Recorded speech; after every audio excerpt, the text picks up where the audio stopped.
especiales. Vamos a analizar esta situación en Latinoamérica. Le vamos a dar pase a nuestro compañero Marcelo Díaz. ¿Cómo te va, Marcelo? Buenas tardes.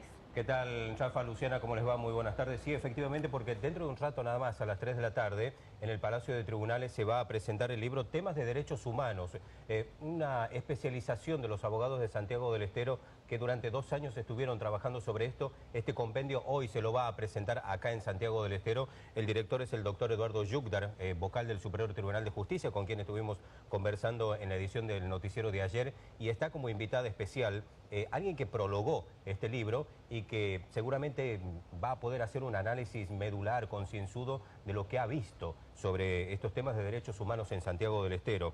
Es la defensora interamericana de derechos humanos, la doctora María Fernanda López Puleyo, que acaba de llegar a Santiago del Estero y está acá en los estudios de Noticiero 7. Doctora, bienvenida, gracias por su tiempo acá en nuestro estudio, ¿no?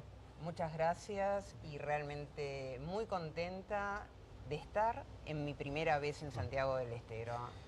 Doctora, ¿qué opinión le merece lo que vio para prologar el libro que van a presentar hoy?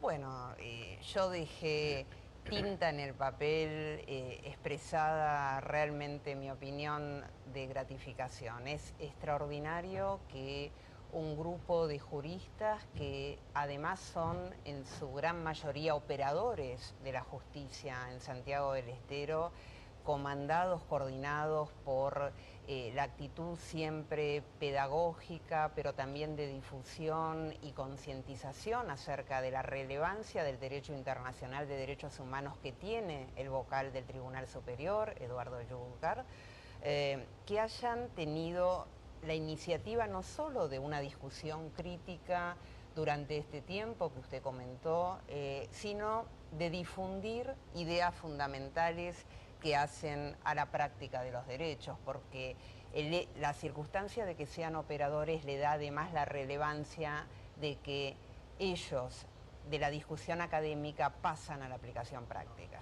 Doctora, ¿qué es lo más importante a tener en cuenta de este libro y cuánto va a aportar a la bibliografía que seguramente les va a servir de mucho como basamento, por lo menos a los juristas de Santiago del Estero, y entiendo que del país también, ¿no?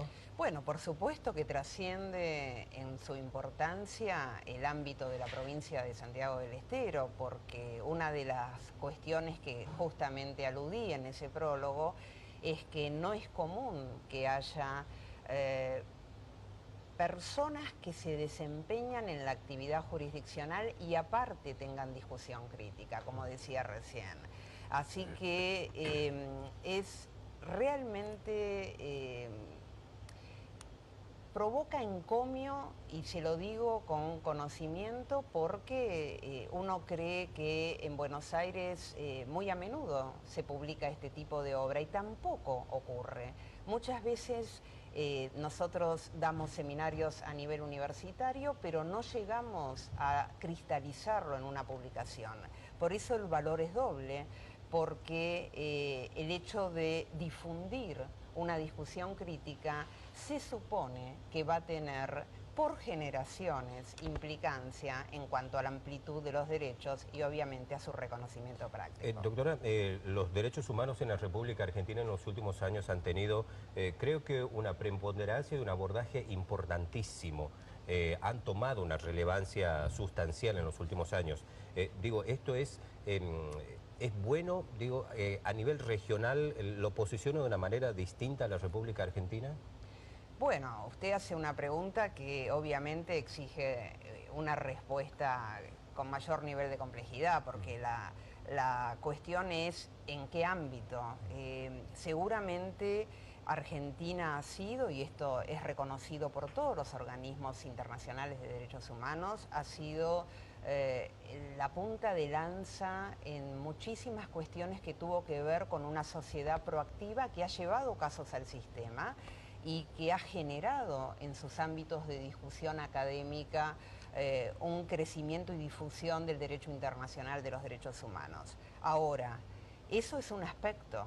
La otra cuestión tiene que ver con su aplicación, con el debido control de convencionalidad que deben realizar no solo los integrantes del Poder Judicial, sino todas las instancias de organismos estatales, y ahí por eso digo, es una respuesta que exige mayor nivel de abordaje.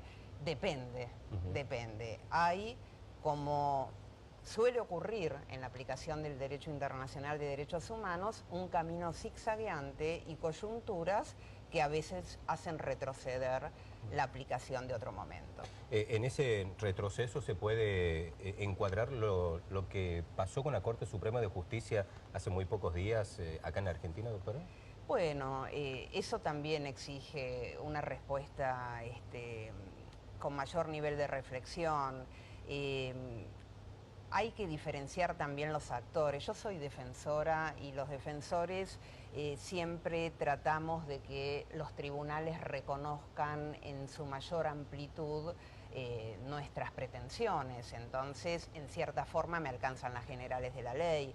Lo que sí puedo decir, que es francamente llamativo, es que lo que provocó no solo esta resolución, sino una serie de resoluciones producidas básicamente en este año por parte de la Corte Suprema de Justicia de la Nación, fue un nuevo diálogo, entre comillas, o una falta de diálogo al que nos tenía acostumbrados el Tribunal Superior de la República con respecto al derecho internacional de los derechos humanos.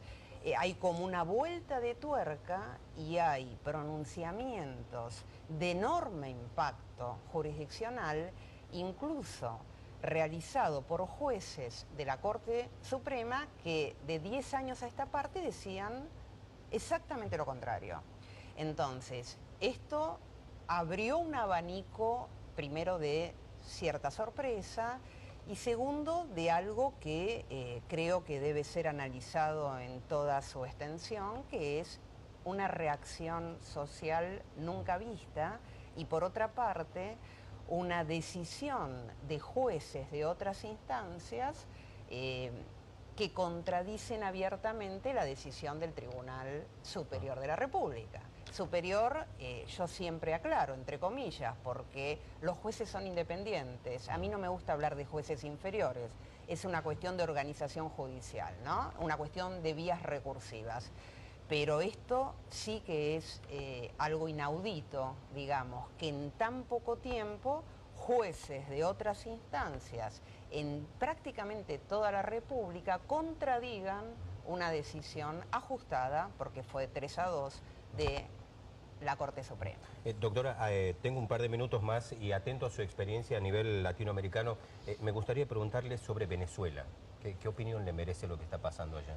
Bueno, yo puedo hablar de las cuestiones ligadas a las presentaciones ante la Corte. Lo que le puedo decir es que nosotros, los defensores interamericanos, somos 20 defensores en toda Latinoamérica que llevamos casos de personas que acuden a la instancia de la Comisión Interamericana y eventualmente que llegan hasta la instancia de la Corte Interamericana, porque primero hay que pasar un largo derrotero en la Comisión para llegar a la Corte, y algunos de esos casos tienen que ver también con Venezuela. Las violaciones de derechos humanos no ocurren solo en Venezuela, pero el grupo de defensores interamericanos tiene, por ejemplo, un caso de Venezuela que es un caso con ciertas similitudes. Recuerdan el caso Carrasco, que significó de manera fulminante la culminación del servicio militar obligatorio. Y hay un caso muy similar que ocurrió en Venezuela y que se está tramitando en la Comisión Interamericana, que tiene que ver con la muerte de un joven porque en los entrenamientos se utilizaban balas que no eran de fogueo. Esto da cuenta de una estructura en los organismos ligados a las prácticas militares francamente llamativas de cara al derecho. pero yo solo puedo referirme al ámbito que me compete, que tiene que ver con el ámbito interamericano. Bien. Doctora, un lujo haber conversado con usted en nuestro programa, le agradezco mucho y la presentación es en un rato nada más, a las 3 de la tarde en tribunales, ¿no? Bueno, muchísimas gracias, seguramente nos encontraremos allí. Le agradezco mucho su presencia, ¿no? Gracias. Y también en esto agradezco mucho también la intermediación del doctor Eduardo Yucdar para que la doctora María Fernanda López Puleyo pudiese estar acá en Noticiero 7, charlando sobre esta cuestión que temas que son de estricta actualidad en la República Argentina y Latinoamérica también presenta un panorama bastante desalentador en algunos casos, por lo menos esas son las imágenes que llegan a nivel internacional. Seguimos ahora, Rafael, Luciana, en Noticiero 7. Bien, gracias Marcelo, gracias por supuesto la doctora.